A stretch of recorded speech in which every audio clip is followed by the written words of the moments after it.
Hank here with my thoughts on Fifine's Tank2 XLR and USB microphone. A channel viewer alerted me that a microphone I've long recommended, the Audio-Technica ATR2100X, has been discontinued, and they asked me for an alternative, which I wasn't sure at that moment. Call it fate, call it happenstance, what have you. Fifine released the Tank2 microphone, which is in the exact same format as the Audio-Technica ATR2100X, and I reached out to them and asked them if they'd send me one over, and they were kind enough to do so. Here's what's included in the package.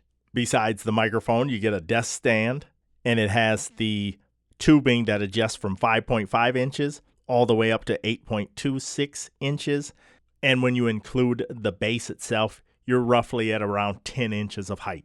You get a mic holder, a USB-C to USB-C with a USB-A adapter that you can put on or off.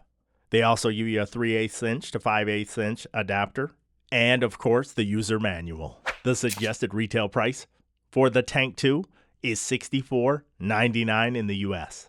Build-wise, both the microphone and stand are well constructed. They each have a sturdy design, and the microphone especially has some heft to it. And that's thanks to the all-metal body construction of the Tank2. When it comes to the layout of the microphone, on the top, you're going to get a on-off or mute switch and an indicator light. On the back of the microphone, it has the exact same layout as the ATR2100X. You're going to have XLR, a USB-C port, a 3.5 millimeter headphone jack, and you get the volume dial. I'll talk more about that later. When it comes to specs, the Tank2 is an XLR and USB dynamic microphone with a cardioid polar pattern, a frequency response of 23 Hz to 20 kHz. It has a sensitivity of -51 dB plus or minus 3 dB, and personally, I'm getting much better performance than that. In USB mode, the sample rate is up to 192 kHz, and it can perform both 16-bit or 24-bit. I'm going to run through a few tests here. I'm going to take off the windscreen and we're going to do a plosive test. Approximately 6 inches away from the front of the microphone, Peter Piper picked a peck of pickled peppers. Now I'm just going to tap on it a little bit so you can get a sense of what kind of noise it picks up. Just a little bit of noise. I'll go off to the side about 2 feet, and then you can hear what it would pick up. And this is what it would pick up on the microphone. That's approximately 2 feet away. Now I'm approximately 2 feet away from the back of the microphone, and this is what it's able to pick up. So if somebody was in the room across from you, this is what it would sound like. This is what the microphone sounds like in XLR mode. I am going to insert a USB mode sample right here.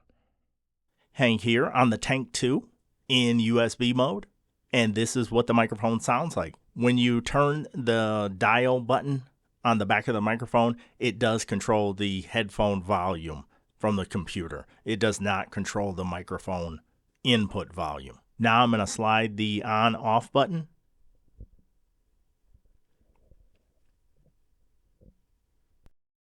I do hear a little bit of handling noise when I'm trying to get to the button. Then I do hear a slight click when it goes from on to off and off to on. However, I've never used one of these microphones that has 0 click. The ATR2100X did the same thing, and the model before that, as well as the Samsung Q2U and the AT2005. They all have that click when you slide that button back and forth. This is the Tank2 in USB mode. This is what it sounds like. Back to the review. Did you prefer USB mode, or do you like it like this in XLR mode? No processing in post at all. None on the audio interface either. Please subscribe to the channel. It would be greatly appreciated if you did it. On the pros front, first and foremost, the price.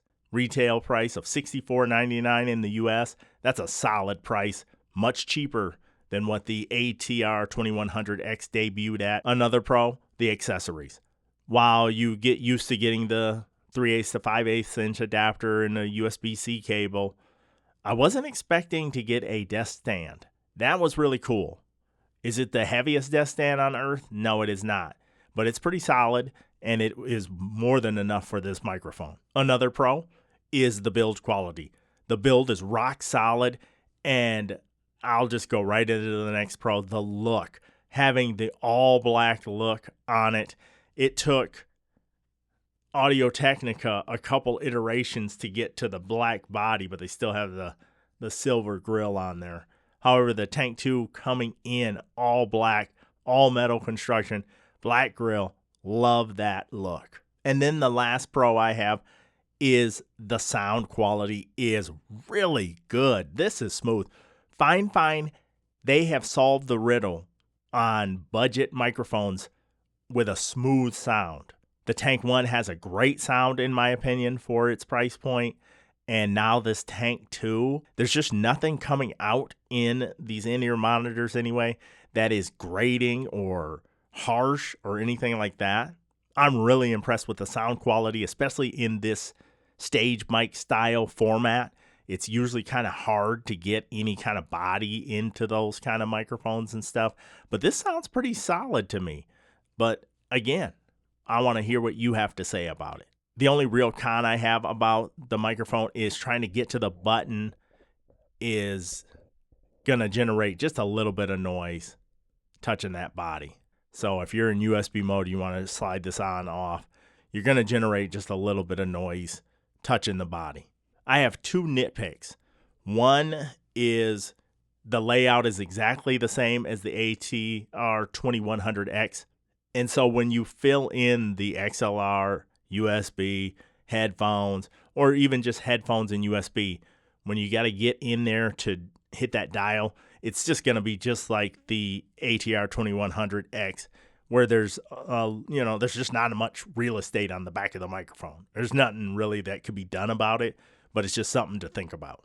The only other nitpick I have is I wish they would have included an XLR cable. I get it, for $65, stop asking for the world on one hand, but I think that's why the ATR2100X was more expensive, is because they did have the USB cables and the XLR cable. However, the stand they included with the ATR2100X back in the day was laughable at best, whereas the Tank 2's stand is usable. You could use it with this mic, and you could use it with plenty of other microphones as well. Like I said, those are just some simple nitpicks. Overall, Fifine has nailed it. They knocked it out of the park with this one. I don't have any issue whatsoever having this microphone be the new microphone I recommend to up-and-coming podcasters that want the flexibility of both USB and XLR. These stage mic style microphones are fantastic for travel. So if you're just getting started in podcasting, this is absolutely the only microphone you need. It's going to give you the flexibility of just plugging directly into a laptop or computer, or if you build your studio out and you get an audio interface, it's got you covered there too. Thank you again to Fifine for sending this microphone on over to me. But as always, thank you.